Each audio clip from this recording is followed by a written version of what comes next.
வணக்கம். இந்த பதிவு ஆசிரியர் தகுதி தேர்வுக்கு படித்து கொண்டிருக்கும் ஆசிரியர்களுக்கான ஒரு முக்கியமான பதிவு இது. நீங்கள் கேட்ட பதிவை தான் நான் ஒன்றுமே கொடுத்துட்ருக்கேன். அதே மாதிரி நீங்கள் நிறைய முறை கேட்ட பதிவு தான் இது. 6ஆம் வகுப்பு சமூக அறிவியலில் இருக்கிற வரலாறு பாடம் மட்டும் 6ஆம் வகுப்பு டேர்ம் 1, டேர்ம் 2, டேர்ம் 3ல் 3 பருவத்தில் இருந்தும் வரலாறு மட்டும் இருக்கு இல்லையா, அதிலிருந்து முக்கியமான கேள்விகள் கொடுக்குறதுல எனக்கு உடன்பாடு இல்லை. புக்கை ஃபுல்லாகவே படிக்கணும் அப்படிங்கிறது தான் என்னோடய விருப்பம்.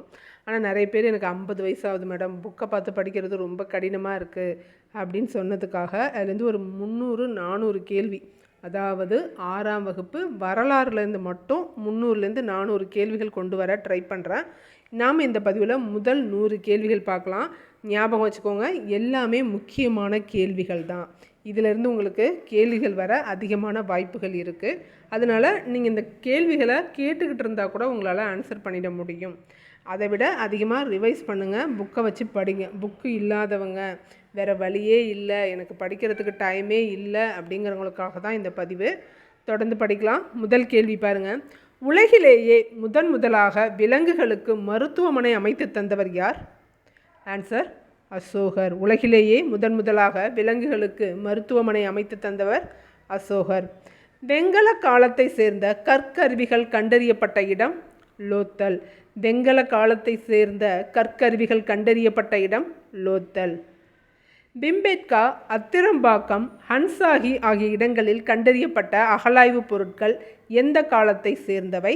பழைய கற்காலம். பிம்பேட்கா, அத்திரம்பாக்கம், ஹன்சாகி ஆகிய இடங்களில் கண்டறியப்பட்ட அகழாய்வு பொருட்கள் எந்த காலத்தை சேர்ந்தவை? பழைய கற்காலம். 4வது கேள்வி. அசோகர் குறித்த அனைத்து வரலாற்று ஆவணங்களையும் சேகரித்து தொகுத்து த search for India's last emperor என்ற நூலை வெளியிட்டவர் சார்லஸ் ஆலன். இந்த கேள்வி ரொம்ப முக்கியமானது. அசோகர் குறித்த அனைத்து வரலாற்று ஆவணங்களையும் சேகரித்து தொகுத்து த search for the India's last emperor என்ற நூலை வெளியிட்டவர் சார்லஸ் ஆலன். உலகிலேயே முதலாக விலங்குகளுக்கு மருத்துவமனை அமைத்து தந்தவர் யார்? அசோகர். The search for the lost எம்பரர்ங்கிறத டிரான்ஸ்லேட் பண்ணிங்கன்னா அழகாக இருக்கும். டிரான்ஸ்லேட் பண்ணி பாருங்கள், மனசுலையும் பதியும். 5வது கேள்வி. எந்த காலத்தை சேர்ந்த கற்கருவிகள் ஆதிச்சநல்லூரிலும் ஹல்லூரிலும் கிடைக்க பெற்றன அப்படின்னா இரும்பு காலம். எந்த காலத்தை சேர்ந்த கற்கருவிகள் ஆதிச்சநல்லூரிலும் ஹல்லூரிலும் கிடைக்க பெற்றன? இரும்பு கற்காலம்.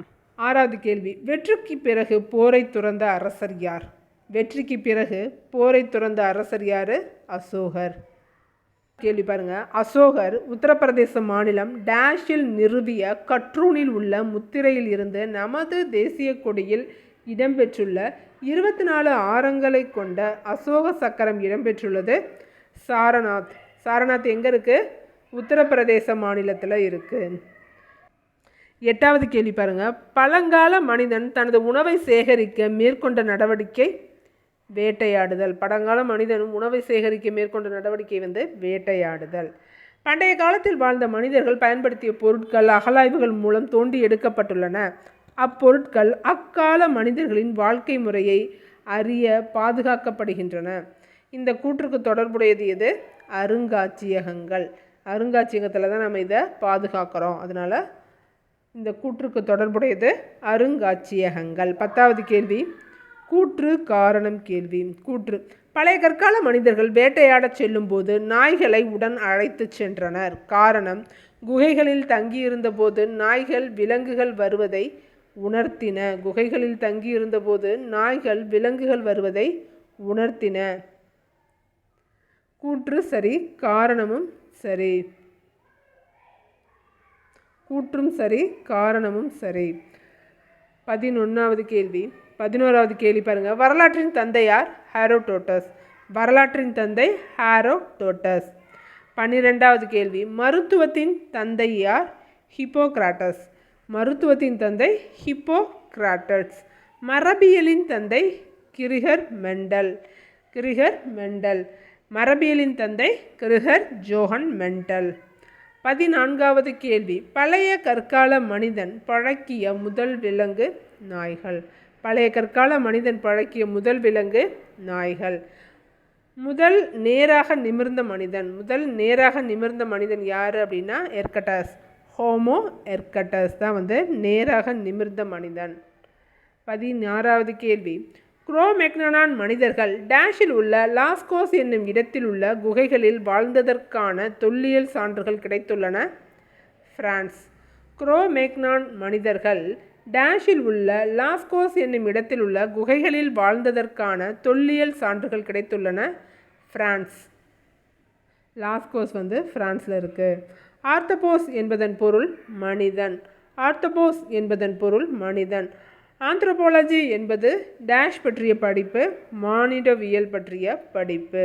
ஆர்த்தோபாலஜி என்பது டேஷ் பற்றிய படிப்பு, மானுடவியல் பற்றிய படிப்பு. பீயிங் மனிதன் வாழும் இடம் எது? சீனா. ஹோமோசேபியன்ஸ் வாழ்ந்த இடம் ஆப்பிரிக்கா. ஆப்பிரிக்கா. 21வது கேள்வி பாருங்க. ஹைடெல்பர்க் மனிதன் வாழ்ந்த இடம் லண்டன். 22வது கேள்வி, தீப்பெட்டியை பயன்படுத்தாமல் நெருப்பை உருவாக்கும் பழக்கம் தமிழ்நாட்டில் எந்த மாவட்டத்தில் உள்ள சில கிராமங்களில் இன்றைக்கும் உள்ளது? நீலகிரி. தீப்பெட்டியை பயன்படுத்தாமல் நெருப்பை உருவாக்கும் பழக்கம் தமிழ்நாட்டில் எந்த மாவட்டத்தில் உள்ள சில கிராமங்களில் இன்றைக்கும் உள்ளது? நீலகிரி. கீழ்வளை பாறை ஓவியம் எந்த மாவட்டத்தில் உள்ளது? கீழ்வளை எந்த மாவட்டத்தில் இருக்குது? விழுப்புரம். கீழ்வளை விழுப்புரத்தில் உள்ளது. குமுதிபதி பாறை ஓவியம் எந்த மாவட்டத்தில் அமைந்துள்ளது? குமுதபதி அப்படிங்கிற பாறை ஓவியம் எந்த மாவட்டத்தில் உள்ளது? கோயம்புத்தூர். கோயம்புத்தூர். அடுத்து, மாவடைப்பு பாறை ஓவியம் எந்த மாவட்டத்தில் உள்ளது? கோயம்புத்தூர் மாவட்டத்தில் உள்ளது. கோயம்புத்தூர். பொறிவரை கரிக்கையூர் பாறை ஓவியம் நீலகிரி. பொறி நீலகிரியில் இருக்குது. பொறி நீலகிரி அப்படின்னு கண்டினியூவாக படித்து வச்சுக்கோங்க. பொறி நீலகிரி. உசிலம்பட்டி பாறை ஓவியம் மதுரையில் இருக்குது. உசிலம்பட்டி பாறை ஓவியம் எந்த மாவட்டத்தில் உள்ளது? மதுரை மாவட்டத்தில் உள்ளது. டான்சானியா எந்த கண்டத்தில் உள்ளது? ஆப்பிரிக்கா. டான்சானியாங்கிறது ஆப்பிரிக்கா கண்டத்தில் இருக்குது. ஆப்பிரிக்காவுக்கு வெளியே இடம்பெயர்ந்து உலகின் பல்வேறு பகுதிகளில் குடியேறியவர்கள் யார் அப்படின்னா ஹோமோசேபியன்ஸ் தான் ஆப்பிரிக்காலேருந்து வெளியேறி பல பகுதிகளில் குடியேறினாங்க. சிந்திக்கும் மனிதன் யார்? ஹோமோசேபியன்ஸ். 31வது கேள்வி, முகத்தின் முன்பக்க நீட்சியை குறைத்து காணப்படுவது? குறைந்து காணப்படும் மனிதன் யார்? Homo habilis. ஹாப்பியாக இருப்பான், முன்பக்கம் நீட்சி குறைந்திருக்கும், அவன் தான் ஹோமோ ஹெபிலிஸ். கராச்சி மற்றும் லாகூர் இடையில் ரயில் பாதை அமைந்த வருடம்? ஃபஸ்ட்டு கராச்சி மற்றும் லாகூருக்கு இடையில் ரயில் பாதை அமைக்கிற வருடம் எப்போது அப்படின்னா 1856 ரயில் பாதை அமைக்கும் பணி நடந்துச்சு. விதவை மறுமண சட்டம் நிறைவேற்றப்பட்ட ஆண்டு 1856. விதவை மறுமண சட்டம் நிறைவேற்றப்பட்ட ஆண்டு 1856. ஹரப்பா மற்றும் மொஹஞ்சதாரோவுக்கு இடையே பொதுவான அம்சம் இருப்பதாக எந்த ஆண்டு ஜான் மார்ஷல் கண்டறிந்தார்? ஹரப்பா மற்றும் மொஹஞ்சதாரோவுக்கு இடையே பொதுவான அம்சம் இருக்கிறதா ஜான் மார்ஷல் எப்போது கண்டறிஞ்சார்? 1924. இந்திய தொல்லியல் துறையின் தலைமையிடம் எங்குள்ளது? புதுடெல்லி. இந்திய தொல்லியல் துறையின் தலைமையிடம் அமைந்துள்ள இடம் புதுடெல்லியில் இருக்குது. இந்திய தொல்லியல் துறை எந்த ஆண்டு அலெக்சாண்டர் கன்னிங்ஹாம் என்பவர் உதவியுடன் தொடங்கப்பட்டது? 1861. இந்த வருடங்கள் எல்லாமே முக்கியம். இந்த அலெக்சாண்டர் கன்னிங்ஹாம்ங்கிறவர் ரொம்ப முக்கியம். இந்திய தொல்லியல் துறை தொடங்குறதுக்கு யார் உதவியாக இருந்ததுன்னு கேட்பாங்க. அலெக்சாண்டர் கன்னிங்ஹாம் தான். அடுத்து, விதவை மறுமண சட்டம் நிறைவேற்றப்பட்ட ஆண்டு 1861. விதவை மறுமண சட்டம் நிறைவேற்றப்பட்ட ஆண்டு 1861. அடுத்து, விதவை மறுமண சங்கத்தை தொடங்கியவர் யார் அப்படின்னா எம்ஜி ரானாடே. விதவை மறுமண சங்கத்தை நிறுவியவர் தொடங்கினது எம்ஜி ரானாடே. 39வது கேள்வி பாருங்க. நாகரிகம் என்னும் சொல் ஸ்விஸ் என்னும் எந்த மொழி சொல்லிலிருந்து பெறப்பட்டது? லத்தீன் மொழி சொல்லிலிருந்து பெறப்பட்டது. நாகரிகம் என்னும் சொல் ஸ்விஸ் என்னும் எந்த மொழி சொல்லிலிருந்து பெறப்பட்டது? லத்தீன் மொழி சொல்லிலிருந்து பெறப்பட்டது. ஹரப்பா நாகரிகத்தின் இடிபாடுகளை முதல்ல தனது நூலில் விவரித்தவர் யாருன்னு கேட்பாங்க. Charles Mason. ஹரப்பா நகரத்தின் இடிபாடுகளை முதல்ல தன்னோட நூலில் விவரித்தது யார் அப்படின்னா சார்லஸ் மேசன். ஹரப்பா என்பதன் பொருள் புதையுண்ட நகரம். ஹரப்பா என்பதன் பொருள் புதையுண்ட நகரம், இல்லைனா இறந்தார்களின் மேடு அப்படின்னு வரும். ஹரப்பா என்பது புதையுண்ட நகரம். சிந்துவெளி நாகரிகத்தின் முன்னோடி மெஹர்கர். சிந்துவெளி நாகரிகத்தோட முன்னோடி யாருன்னு கேட்பாங்க, மெஹர்கர் தான். 43வது கேள்வி. செங்கற்களால் கட்டப்பட்ட சுவர்கள் கொண்ட தானிய களஞ்சியம் உள்ள ராஹிர்கர் எந்த மாநிலத்தில் உள்ளது? செங்கற்களால் கட்டப்பட்ட சுவர்கள் கொண்ட தானிய களஞ்சியம் உள்ள ராஹிர்கர்கி எந்த மாநிலத்தில் உள்ளது? ஹரியானா மாநிலத்தில் உள்ளது. தொண்டை நாடு சான்றோர் உடைத்து. தொண்டை நாடு சான்றோர் உடைத்து. சோழ நாடு சோர் உடைத்து. பாண்டிய நாடு முத்துடைத்து. பாண்டிய நாடு முத்துடைத்து. சேர நாடு வேழம் உடைத்து. தொண்டை நாடு சான்றோன் உடைத்து. தொண்டை சான்றோன்னு வருது பாருங்க, இன்னும் சேமா வருதா? தொண்டை நாடு சான்றோன் உடைத்து. சோழ நாடு சோர் உடைத்து. பாண்டிய நாடு முத்துடைத்து. சேர நாடு வேழம் உடைத்து. சேர வேழம்ங்கிறது ஞாபகம் வச்சுக்கோங்க, பாக்கியெல்லாம் தானாக வந்துடும். அடுத்து 48. சுமேரியாவின் அக்காடியா பேரரசர். சுமேரியாவில் இருக்கிற அக்காடியா பேரரசர் நாரம் சின் டேஷில் அணிகலன் வாங்கியதாக காவியத்தில் குறிப்பிடப்பட்டுள்ளது? மெலுகா. டேஷில் அணிகலன்கள் வாங்கியதாக காவியத்தில் குறிப்பிடப்பட்டுள்ளது மெலுகாங்கிற இடத்துல. மெலுகாங்கிற இடத்துல தான் அணிகலன் வாங்கினதா கூறப்பட்டிருக்கு. வாங்கினது யார்? அக்காடிய பேரரசர் நாரம் சென். மனிதனால் முதலில் கண்டறியப்பட்ட மற்றும் பயன்படுத்தப்பட்ட உலோகம் எது? தாமிரம். மனிதனால் முதலில் கண்டறியப்பட்ட மற்றும் பயன்படுத்தப்பட்ட உலோகம் எதுனா தாமிரம். இது நிறையா வாட்டி கேட்டாங்க. 50வது கேள்வி பாருங்க. 1704 மில்லிமீட்டர் கொண்ட தந்தத்தினாலான அளவுகோல் கண்டெடுத்த இடம் எங்கே இருக்குது? லோத்தல்ல இருக்குது. லோத்தல்ல தான் அது கண்டெடுக்கப்பட்டுச்சு.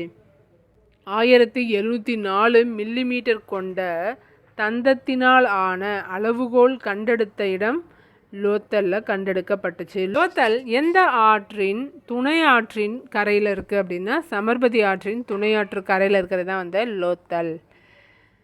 52வது கேள்வி பாருங்க. அமர்ந்த நிலையில் உள்ள ஆண் சிலை எங்கு கண்டுபிடிக்கப்பட்டுள்ளது? ஃபோட்டோவோட போட்டிருப்பாங்க. அமர்ந்த நிலையில் உள்ள ஆண் சிலை எங்கு கண்டுபிடிக்கப்பட்டது? மொஹஞ்சதாரோல. அமர்ந்த நிலையில் உள்ள ஆண் சிலை கண்டுபிடிக்கப்பட்டுள்ள இடம் மொஹஞ்சதாரோ. உலகின் முதலில் கட்டப்பட்ட பொது குளமான பெருங்குளம் என்பது எங்குள்ளது? மொஹஞ்சதாரோவில் தான் இருக்குது. உலகின் முதலில் கட்டப்பட்ட பொது குளமான பெருங்குளம் எங்கு அமைந்துள்ளது? மொஹஞ்சதாரோ. தஞ்சாவூர், திருவாரூர், நாகப்பட்டினம், திருச்சி மற்றும் புதுக்கோட்டை இந்த மாவட்டங்கள்லாம் சேர்ந்ததை என்னன்னு சொல்கிறோம்? சோழ நாடுன்னு சொல்கிறோம். தஞ்சாவூர், திருவாரூர், நாகப்பட்டினம், திருச்சி மற்றும் புதுக்கோட்டை இதெல்லாம் சேர்ந்தது தான் சோழ நாடு. இந்த டிஸ்ட்ரிக்டில் நீங்கள் இருக்கீங்கன்னா நீங்கள்லாம் வந்து சோழர்கள். 55. கப்பல் கட்டும் மற்றும் செப்பனிடும் தளம் எங்கு கண்டுபிடிக்கப்பட்டுள்ளது? லோத்தல்ல. கப்பல் கட்டும் தளமும் செப்பனிடும் தளமும் எங்கே தான் இருக்குது? லோத்தல்ல தான் கண்டுபிடிச்சிருக்காங்க. வெங்கலத்தால் ஆன நடனமாடும் சிலை, இதை நடனமாடுன்னு சொல்லுவாங்க. வெங்கலத்தால் ஆன நடனமாடும் சிலை எங்கு கண்டெடுக்கப்பட்டுள்ளது? மொஹஞ்சதாரோல. நடனமாடும் சிலையை பற்றி கருத்து தெரிவித்தவர் யார் அப்படின்னா சர் ஜான் மார்ஷல். இது 3000 வருஷத்துக்கு முன்னாடி உள்ளது அப்படின்னு நினச்சிருப்பாரு. அதே மாதிரியே அது அப்படி தான் இருக்கும். நடனமாடும் சிலையை பற்றி கருத்து தெரிவித்தவர் யார்? Sir John Marshall. வர்ணம் தீட்டப்பட்ட சாம்பல் நிற மட்பாண்டம் பண்பாடு எப்போது வந்தது அப்படின்னா வர்ணம் தீட்டப்பட்ட சாம்பல் நிற மட்பாண்டம்லாம் எப்போ வந்தது அப்படின்னா பின் வேத காலத்தில் தான் வந்துச்சு. பின் வேத காலம். வர்ணம் தீட்டப்பட்ட சாம்பல் நிற மட்பாண்டம்னு கேட்டாங்கன்னா பின் வேத காலம். முதல் எழுத்து வடிவம் யாரால் உருவாக்கப்பட்டது? இது பாக்ஸாகவே கொடுத்துருப்பாங்க. சுமேரியர்கள். முதல் எழுத்து வடிவம் யாரால் உருவாக்கப்பட்டது? சுமேரியர்களால் உருவாக்கப்பட்டது. அடுத்து கதிரியக்க வயது கணிப்பு பயன்படுவது. கதிரியக்க வயது கணிப்பு பயன்படுவது கார்பன் 14 வச்சு தான் கதிரியக்க வயது கணிப்பு செய்கிறாங்க. மிக பழமையான நாகரிகம் எது அப்படின்னா மெசபடோமியா நாகரிகம். மிக பழமையான நாகரிகம் மெசபடோமியா நாகரிகம். மதுரை, ராமநாதபுரம், சிவகங்கை, தூத்துக்குடி, திருநெல்வேலி இங்கெல்லாம் நீங்கள் இருக்கீங்கன்னா நீங்கள் பாண்டியர்கள். மதுரை, ராமநாதபுரம், சிவகங்கை, தூத்துக்குடி மற்றும் திருநெல்வேலியில் இருக்கிறவங்க எல்லாருமே என்னது? பாண்டியர்கள். காவிரி ஆறு கடலில் கலக்கும் இடம் பூம்புகார். காவிரி ஆறு கடலில் கலக்கும் இடம் பூம்புகார். மாசாத்துவான் என்பதன் பொருள் என்ன அப்படின்னா பெருவணிகன். மாசாத்துவான் மகன் தான் கோவலன். மாசாத்துவான் அப்படின்னா என்ன பொருள் அப்படின்னா பெருவணிகன்னு பொருள். பெருவணிகன் என பொருள்படும் மாசாத்துவான் யாருடைய தந்தை? கோவலனுடைய தந்தை. பெருங்கடல் வணிகன் என்பதன் பொருள் மாநாயகன். மாநாயகன் அப்படின்னா பெருங்கடல் வணிகன்னு அர்த்தம். பெருங்கடல் வணிகன் என பொருள்படும் மாநாயகனோட தந்தை தான் கண்ணகி. ஏன் இதெல்லாம் சொல்லியிருப்பாங்க அப்படின்னாக்கா, அப்போயே அந்த இலக்கியத்துலேருந்தே இந்த 2 வணிகமுமே நல்லா பெருசாக நடந்திருக்கு அப்படிங்கிறது தெரிய வரும். அதனால சொல்லியிருப்பாங்க. கல்வி கரையில்லாத காஞ்சி என்று சொன்னவர் யார்? திருநாவுக்கரசர். கல்வி கரையில்லாத காஞ்சி என்று சொன்னவர் திருநாவுக்கரசர்.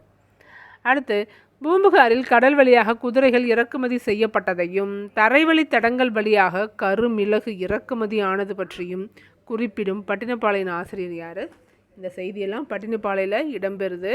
அதோட ஆசிரியர் யார்? கடியலூர் உருத்திரங்கண்ணனார். கடியலூர் உருத்திரங்கண்ணனாரோட பட்டினப்பாளையில் என்னென்ன செய்தி இடம்பெறுது? பூம்புகாரில் கடல் வழியாக குதிரைகள் இறக்குமதி செய்யப்பட்டதையும் தரைவழி தடங்கள் வழியாக கருமிளகுகள் இறக்குமதி ஆனது பற்றியும் பட்டினப்பாளை குறிப்பிடுகிறது. 70வது கேள்வி பாருங்க. கோவை, நீலகிரி, கரூர், கன்னியாகுமரி இங்கெல்லாம் இருக்கிறவங்க சேரர்கள். கோவை, நீலகிரி, கரூர், கன்னியாகுமரி ஆகியவங்களாம் சேரநாடு.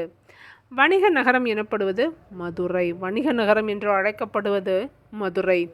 காஞ்சிபுரம், திருவள்ளூர், தருமபுரி, திருவண்ணாமலை, வேலூர் மற்றும் விழுப்புரம் ஆகியவை தொண்டை நாடு. தொண்டை நாட்டவர்கள் யார் யார்? காஞ்சிபுரம், திருவள்ளூர், தருமபுரி, திருவண்ணாமலை, வேலூர் மற்றும் விழுப்புரம்.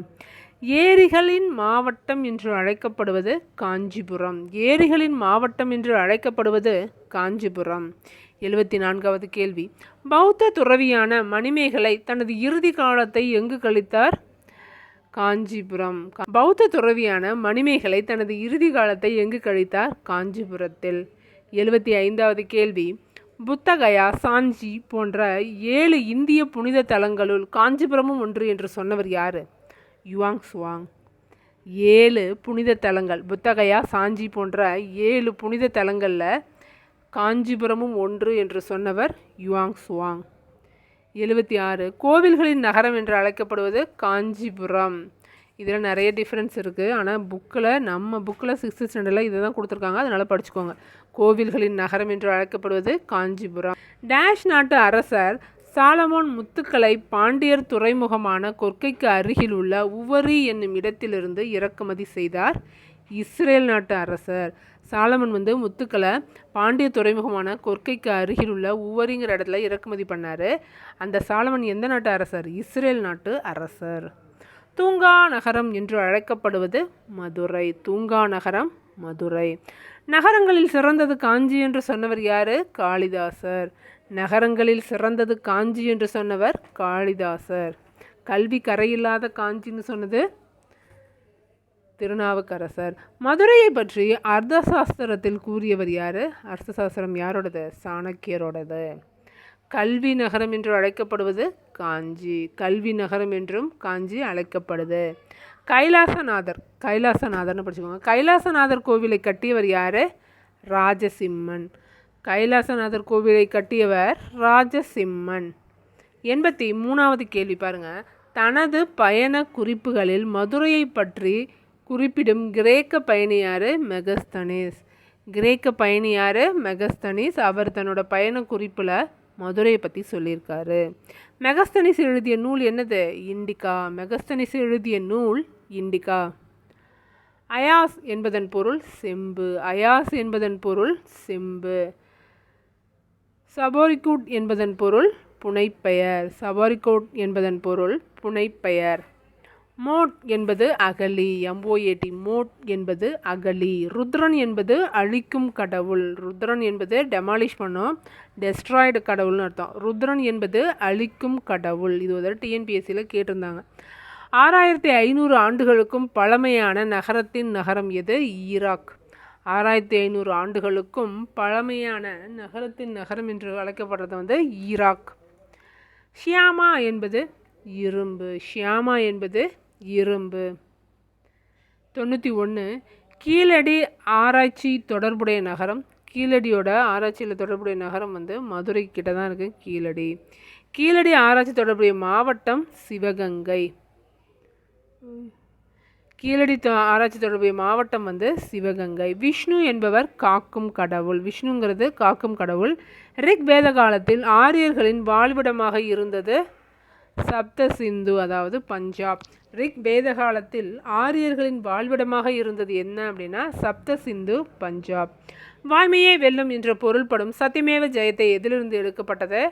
முண்டக உபநிடதத்திலிருந்து எடுக்கப்பட்டது.